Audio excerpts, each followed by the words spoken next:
In modern warfare, the most important vehicles to destroy are trucks. All modern warfare is based upon logistics.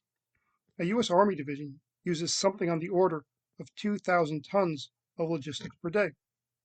The other thing about trucks is they have to expose themselves.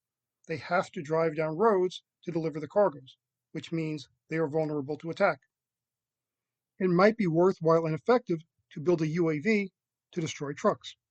The UAV would be equipped with a cannon of between 20 and 25 millimeter diameter. The cannon would have to be recoilless, so there would have to be taps in the barrel ahead of the chamber for the ammunition, which would lead to chambers and venturi under the barrel to produce enough thrust to balance the acceleration of the shell down the barrel. The vehicle might be built as a biplane. The advantage of a biplane is that it's more compact and the wings reinforce each other. The upper wing reinforces the lower wing, so you have a stiff wing combination. It also means that in the event of battle damage to one wing, the other wing helps to overspan the damage. Supports coming down from the other wing can help span the damage, so it has a better chance of returning for this battle damage. The disadvantage of biplane wings are more drag and more weight. The whole vehicle might have a 30-foot wingspan and be about 30 feet long.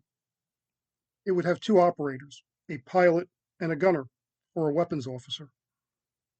It would require a visual system for the flying of the UAV. In addition, it would require a second system for targeting the weapons. And so it would have probably a targeting turret, which would have a visual camera as well as a laser for range finding and target identification.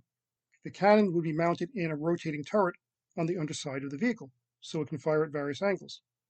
It could also carry, in addition, laser-guided weapons, such as Hellfire missiles. If they're placed under the lower wing, it might interfere with the rotation of the turret. The other possibility is to mount the missiles under the upper wing, which makes it harder to access the weapons for loading and unloading, but it gets them out of the way. The propeller would be mounted at the back of the aircraft. It could use an internal combustion engine. It might have a cruising speed of 250 miles per hour.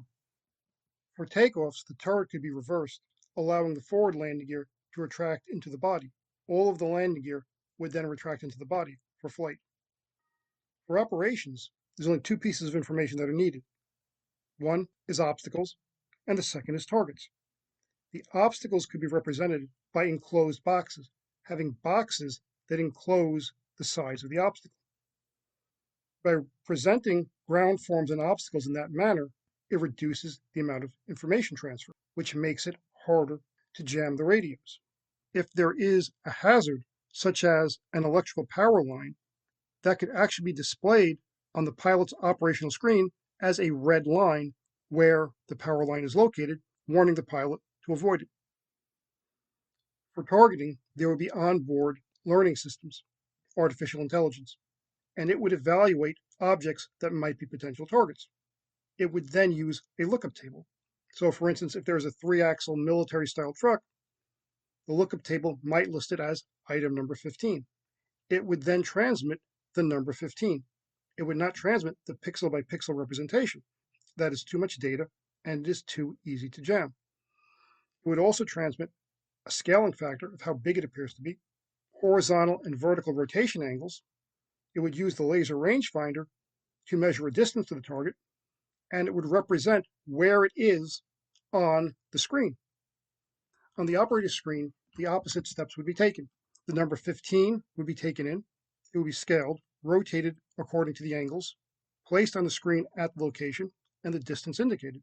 Objects that are interpreted as being targets could additionally be alternatively colored, for instance, illustrated as green. They could also have a targeting circle, again, to call attention to them. Again, it might be a green circle.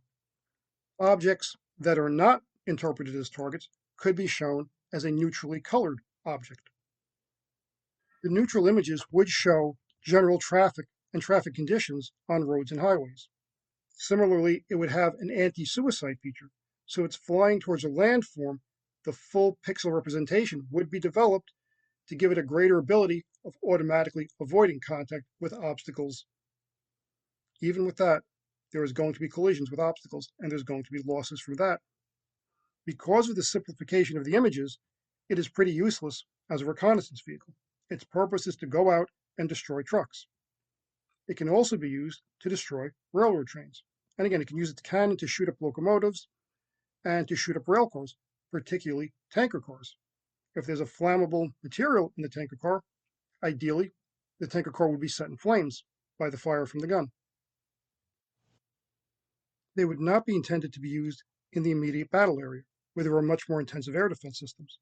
Going through the immediate battle area, it would just try to avoid the defensive systems. They would intended to be used 20 miles to several hundred miles from the battle area. Over that much area, it is very hard to have comprehensive air defense systems, and trucks become vulnerable moving down the road. In the future, it looks like every military truck is going to have an anti-drone system.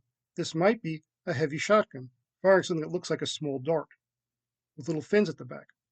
The dart has to be heavy enough to be able to destroy UAVs that it encounters. It would be built like a shotgun. It would have a propellant charge, wadding to block the barrel, and then the darts in front of that. They would be fired down the barrel, they would disperse, and there should be a pretty good chance of them hitting a UAV if it's a suicide UAV trying to approach the truck, or a UAV that's trying to come overhead and drop something like a grenade on it. For UAVs of the description with the cannon to shoot at trucks, that isn't going to work. The cannon can shoot at a truck from over a mile away. That would be a very short range system. So in every group of military trucks, there's going to have to be a truck carrying either heat-seeking or laser-guided anti-aircraft missiles to drive off and destroy UAVs with cannons. The UAVs of this description with the cannon are going to take heavy losses. But the question is, how many trucks do they destroy? And if they can destroy enough trucks, it's worth the losses that they take. These aircraft could also have cameras all over the airframe to look for missiles coming towards them.